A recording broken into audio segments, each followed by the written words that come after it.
All right, this is Algebra 2. Wait, don't forget to smash that like button, subscribe, get your friends to subscribe, and your friends' friends. There we go. What else am I supposed to say? Did I say everything? What? It's another banger video. There we go. All right, we're on lesson 100. Do you remind them to turn on notifications? Turn on notifications. You heard him say it. Okay, here we go. We're graphing quadratics.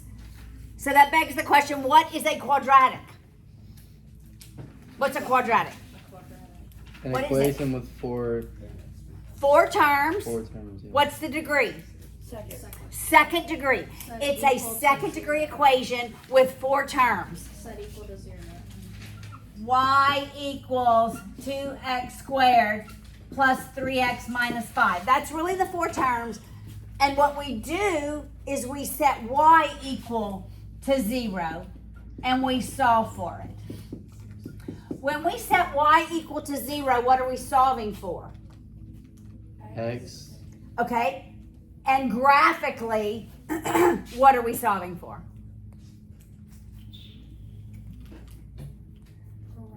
The y. The x-intercepts. We set y equal to 0 to solve for the x-intercepts so we can know where that graph crosses the x-axis. It's the solutions, the roots, right? And that's what we're going to do. We're going to find, we don't actually have to find where it crosses the x-axis, but we can. What are our methods for finding the x-intercepts? How do we do that? Quadratic formula. Quadratic formula. One option. What's another option? Factoring. Simple factoring. And a third option, It's the one. least favorite. It's the something with root or something. Yes. Where you take Completing completing the root. the square. The square. Completing the square. No, it's not. It's better than the quadratic formula. It's the one where you take like Okay, so we have mixed opinions here, right? Mixed opinions. All right, I'm going to write the equation, for example, 1 here, and we're going to talk a lot about it yes. before we actually do it. This is a long chapter. All right, that's example 1's equation. All right. Every equation has what's called a lead coefficient. The lead coefficient is the coefficient with the largest exponent variable. All right. The lead coefficient tells us a lot about what the graph looks like. If the lead coefficient for a quadratic is positive, then our parabola, which looks like this, it's going to open up. That's the standard form. The standard form for a parabola is this. That's the parent formula for a parabola. All right, let's graph that. When x is 0, what's y?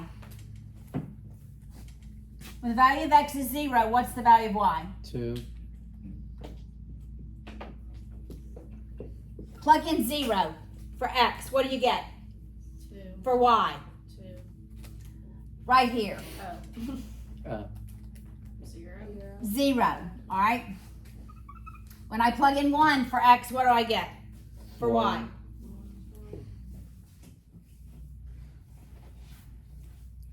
When I plug in -1 for x, what do I get? 1. When I plug in 2 for x, what do I get? 4.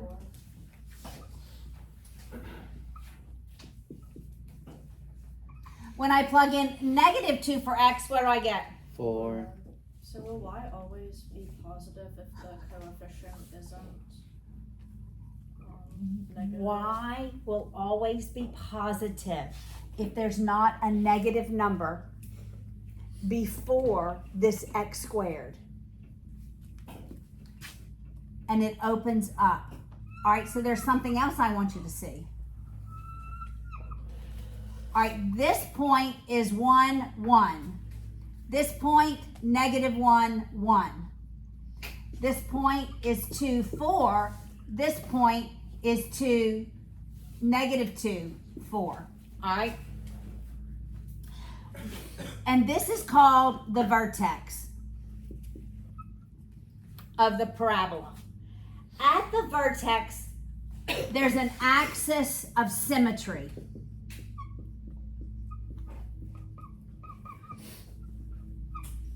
All right, so this is my axis of symmetry. It goes through here. It's actually the y-axis. It's at x equals 0. All right, every parabola has an axis of symmetry, such that from the axis of symmetry to a point on the graph is the same distance to the point on the other side of the axis of symmetry. So the point from y equals 4 to a point on the graph, that's 2, that distance is 2. It's the same distance on the other side. Thus, that's why it's called an axis of symmetry. All parabolas have symmetry. So that if I drew a parabola that looked like this, and let's say that is 4 and that is negative 2. Could you figure out where the axis of symmetry is? Yes. Where is it? 1. All right, 3, 2, 1. It has to be directly in the middle here. The axis of symmetry has to be exactly the midpoint between negative 2 and 4. So there's 1, 2, 3, 4, 5, 6 spaces, right? So 1, 2, 3, this has to be the axis of symmetry, and that has to be the vertex. So actually we can know where the axis of symmetry is, or the x coordinate of the vertex, if we know the x-intercepts. It's going to be the midpoint of the x values of those intercepts. You remember the midpoint formula? You add the two coordinates and divide by 2. That's the midpoint formula. Equals the midpoint. 1. That's where the midpoint is. Because of how parabolas are and have this axis of symmetry with one vertex. Now, what happens if I decide to put a negative out here? Negative x squared. All right, now let's plot some points. When I plug 0 in for x, what's the value of y? Here's the equation. When I plug 0 in for x, what's the value of y? 0. 0. When I plug 1 in for x, what's the value of y? Negative 1.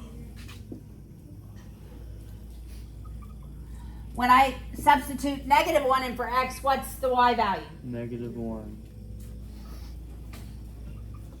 When I substitute 2 in for x, what's the value of y? Negative 4.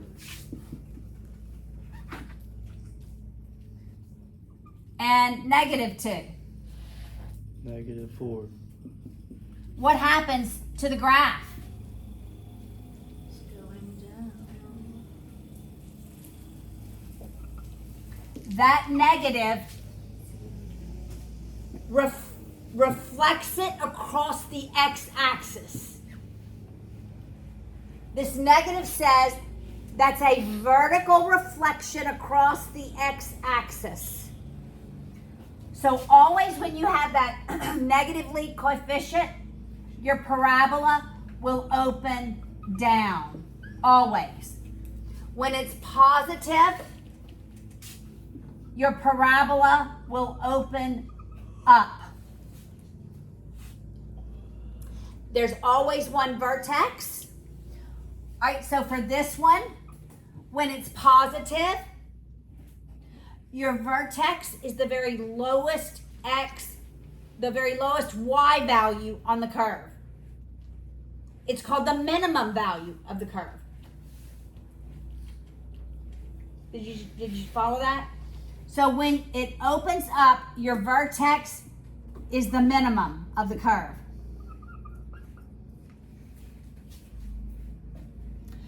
When it opens down, this point becomes your, what do you think? Is it the minimum value? It's the maximum. So your vertex, when it opens down, becomes the maximum point on the curve. And so the vertex really dictates your range. Domain is all x values, right? Do y'all sort of remember that? I've said it very few times, but your domain is going to be all reals because x can be any value, right? From negative infinity to positive infinity, x can be any value. But your range, your possible y values, is now going to be limited. It's either going to be from your vertex up or from, so vertex to positive infinity, or it's going to be negative infinity to vertex. So it's your minimum to infinity, or it's negative infinity to your maximum. Make sense? All right, so are there ways we can find this vertex if we're given an equation that now we've added an x value and we've added a constant? All of these are going to change what the curve looks like. It's going to be wider, it's going to be narrower.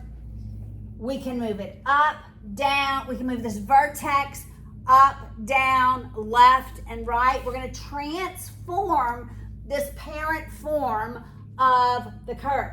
Our vertex is not going to be at 0, 0. And there are two ways we can find the vertex.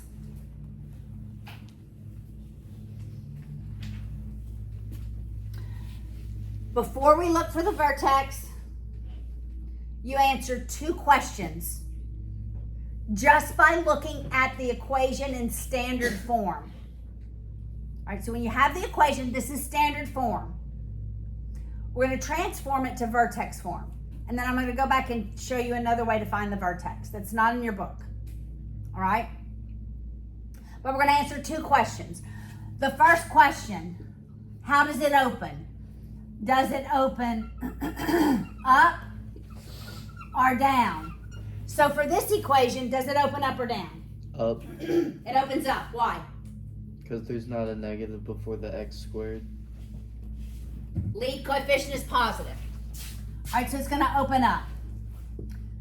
The second question we're going to ask is, what is my y-intercept?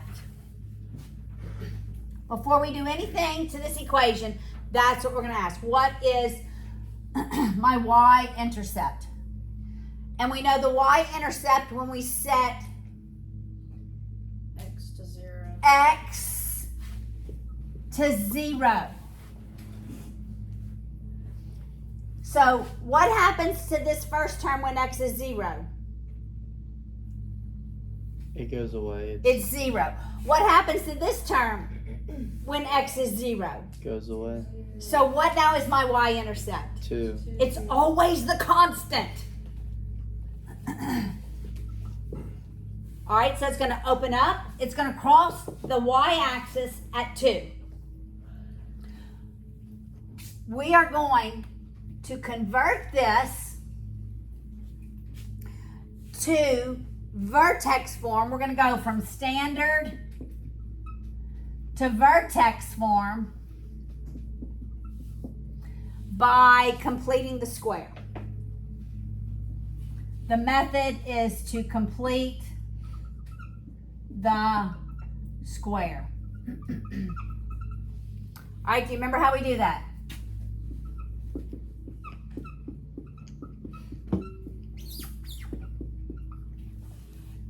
Do you sort of remember that?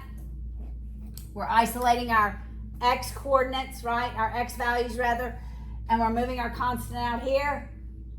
We take half of b and we Square it. it. We're adding in here, subtracting out here. All right, what is that? Half of b squared. It's 4. I'm adding here, subtracting here, so the net effect on the equation is 0. We're going to have a binomial squared. What's the binomial squared going to be? X. Got it? Whatever half of b is, that's half of b. And then we're going to combine these. All right, this gives me the vertex. It's in this format.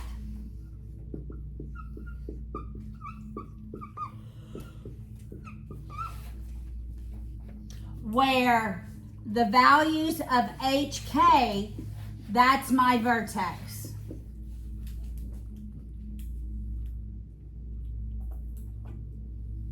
All right, so the negative sign is there. So what's my H value? 2. That's correct. But there's a positive sign here, so what's my K value? -2. When it's in this format, your vertex is going to be opposite, same. You got it? Opposite, same. +2, -2. Opposite, same. Opposite, same. In parentheses, opposite. Not in parentheses, same. Opposite, same. That's the vertex. Now I can graph the parabola. Because I begin with my vertex. Where's my axis of symmetry? X equals what value? 2. It's right here. All right, so we're going to go 2, -2. That's 2, -2. I'm going to graph my y-intercept, and I'm going to draw my axis of symmetry. It's my axis of symmetry. It's going to cross the x-axis here. I mean the y-axis here. Everybody with me so far?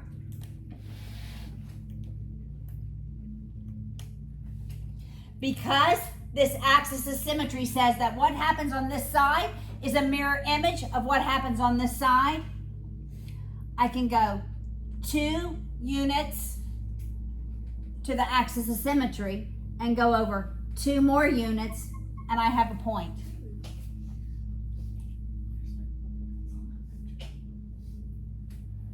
Got it? Mm-hmm.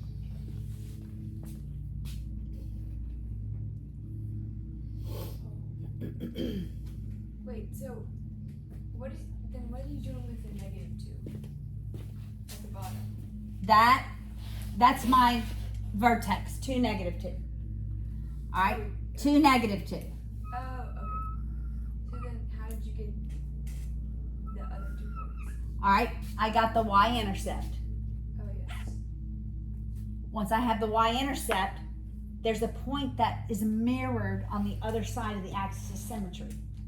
So I go to the axis of symmetry, count those units, it's 2 units. I go 2 more units on the other side. Okay, so you don't necessarily know the other one. It's just to figure it out. It's not like given with a number. It's not given here, yes. But it is given because of the axis of symmetry. Make sense? Okay, I'm going to show you another way to find the vertex.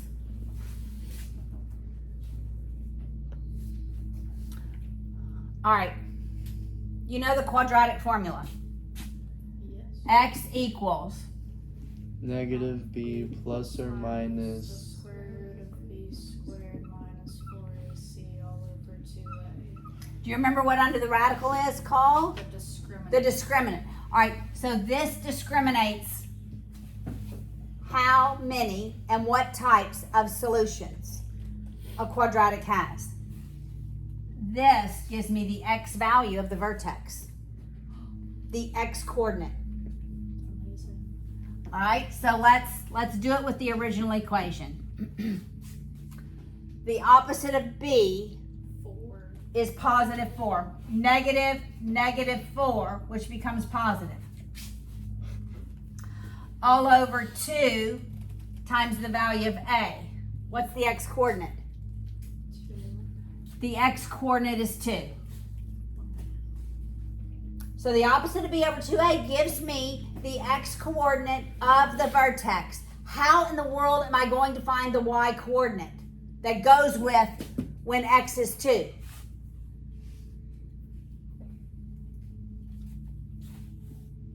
Substitute. I'm substituting it and solving for y. All right, so y equals 2 squared minus 4 times 2 plus 2. All right, 2 squared is 4. 4 minus 8, negative 4 plus 2, Negative 2. and you can get your vertex. I like that way better. All right? It doesn't matter to me which one you use. However, if you see an equation in vertex form, you should automatically know, and I'm hoping my pre-calculus class is aware of this because they're about to take a test. And I have a parabola, don't y'all tell them, for them to graph. And it looks just like this. It's opposite same. Don't you tell your sister. I will. Have they been learning them? And harder. It's like the easiest one they've learned. Easiest. Okay, but I'm just telling you, whenever you go into a pre-calculus test, you're absolutely expecting the hardest. Okay, we're not done. But questions, go ahead. So does it matter which one? Which method? Yeah. I don't care. But you need to be able to recognize if it's in vertex form, they have the vertex for you. Thus, that's why it's called the vertex form, right? All right, look at example 2.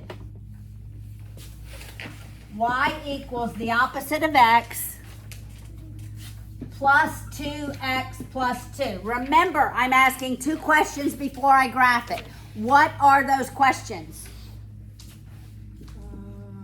First one. Does it open up or down? Does it open up or down? Down. Down. It's gonna open down. I'm drawing. Where's the square? Huh? Up. Right there. It's gonna open down. All right, what's the second question I'm asking? What is the y-intercept? What is the y-intercept? 2. 0, 2. That's gonna be a point on the graph. All right. I am going to complete the square. Somebody can check me using the other method. All right. So I'm going to factor out the negative just inside the parentheses. And then I'm going to take half of 2 and square it. That's 1.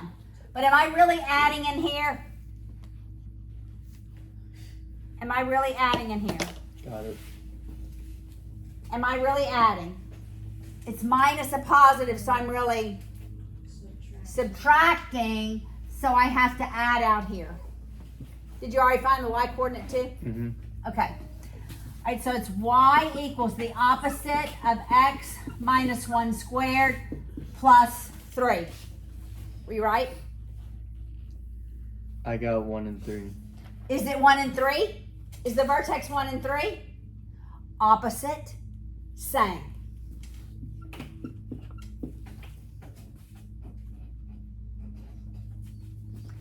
All right, so where's my axis of symmetry? 1. X equals 1. It's an equation. X equals 1. So that's 1. That's 3. That's my vertex. It opens down. That's my axis of symmetry. It crosses the y-axis at 2.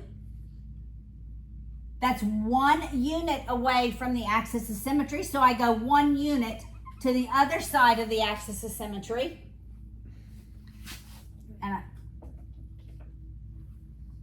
got it. I actually could find my x-intercepts, but Can you go through that again? yes. Can't really see anything. I know. I almost want y'all to move here. Just pick up your notebooks and move there. Just leave your backpacks. Just, all right.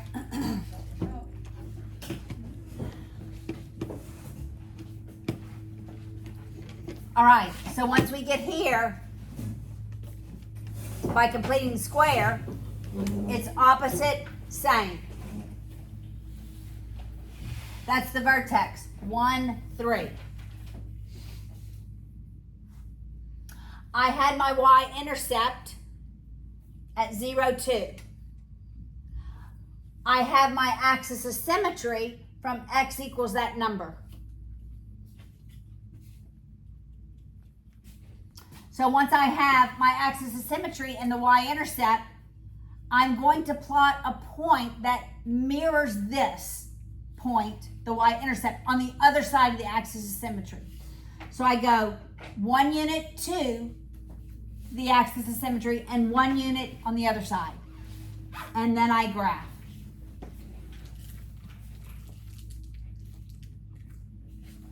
Make sense? All right, let's do another one. On this sheet, Yeah. they're just given to us. You don't have to put it in. On one side, they're in vertex form. On the other side, Oh. standard form. This is more practice for you. Okay? All right, let's do example 3 in the book. Y equals the opposite of x squared minus 6x minus 8. All right, we're going to answer 2 questions. Does it open up? Down. It opens down.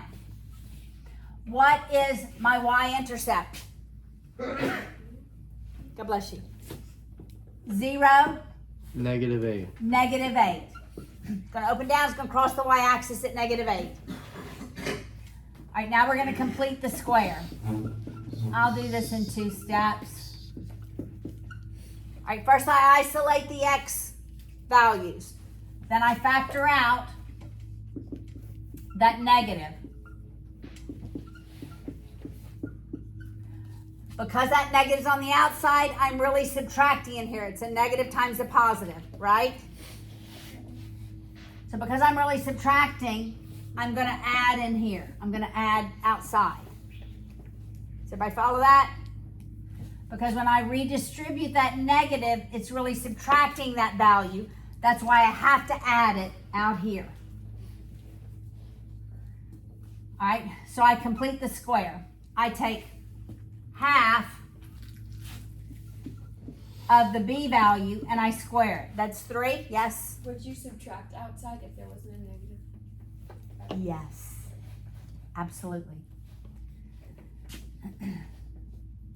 whatever I do here, like if this were a 2, I'd have to multiply it by 2 out here. All right. So that's 9, right? Is that 9? So then I have y equals the opposite of x. What? What's going to be in here? Plus 3 squared plus 1. All right, so what's the vertex? -3, 1. All right, that's what I graphed first. What's my axis of symmetry? -3. There we go. X equals -3. Are y'all with me? All right. So we're going to go -3, 1. That's my vertex. We're going to go down here to -8. That's what's going to cross the y-axis. This is my axis of symmetry. I have to go 1, 2, 3 to the axis of symmetry. So I'm going to go 3 on the other side to -4, -5, -6. 1, 2, 3. And then I graph my parabola. That looks very realistic. Thank you. You're welcome.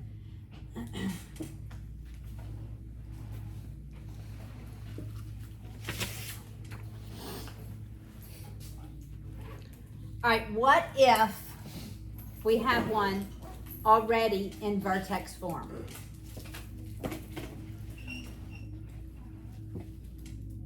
All right, let's look at if we have one already in vertex form. Like the handout, let's do number 1.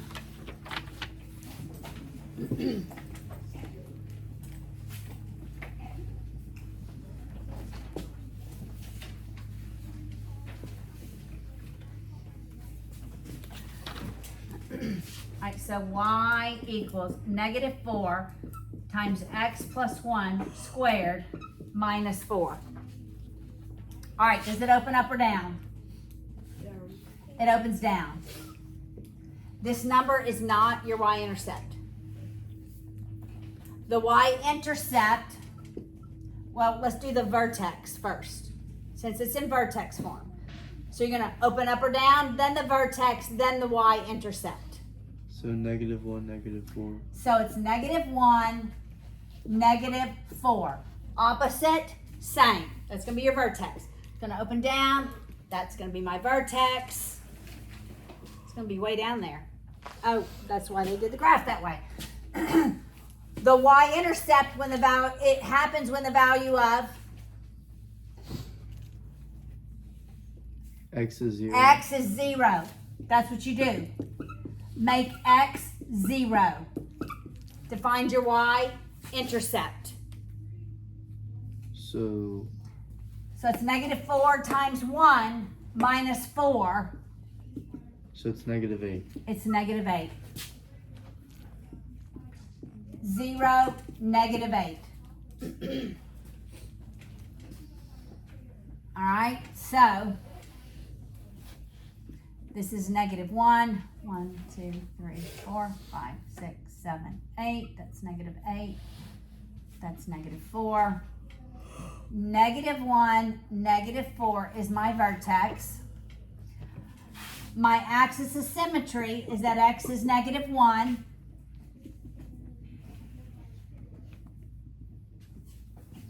I have this is my y-intercept. And then I plot a mirror image of this on the other side of the axis of symmetry. I go here, that's 1 unit, and then I go here to -2. How many x-intercepts does this have? 0. 0 x-intercepts. That means the solutions to this are imaginary, 2 imaginaries.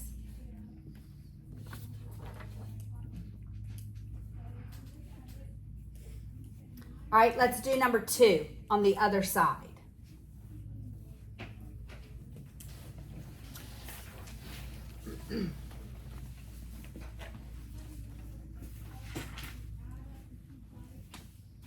All right, so we begin with y equals 2x squared minus 8x minus 5. In standard form, we always ask those first two questions. Opens up or down? Down. It's going to open down. And what's my y-intercept? Negative 5. It is a negative. Okay. Now I'm going to complete the square, or you could do x equals the opposite of b over 2a. I'm going to complete the square.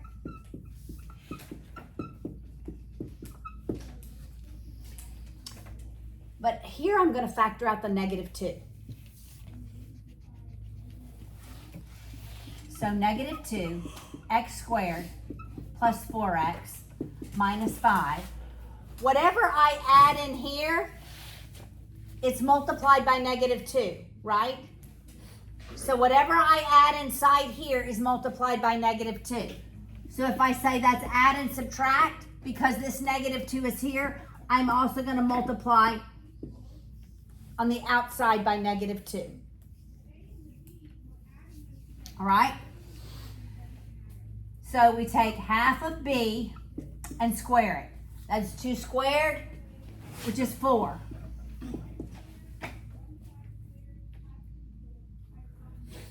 So I end up with y equals negative 2 times x plus 2.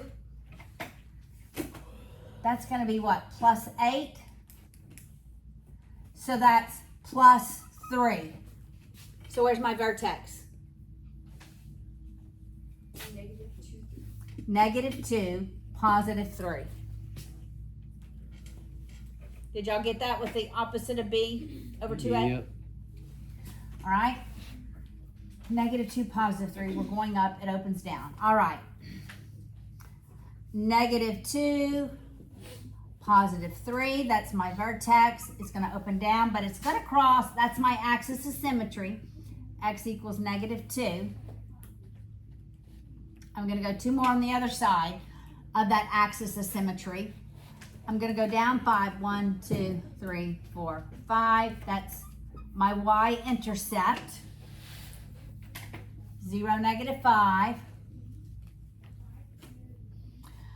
I go the distance to the axis of symmetry and the same distance on the other side.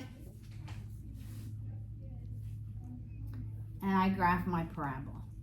I could find my x-intercepts,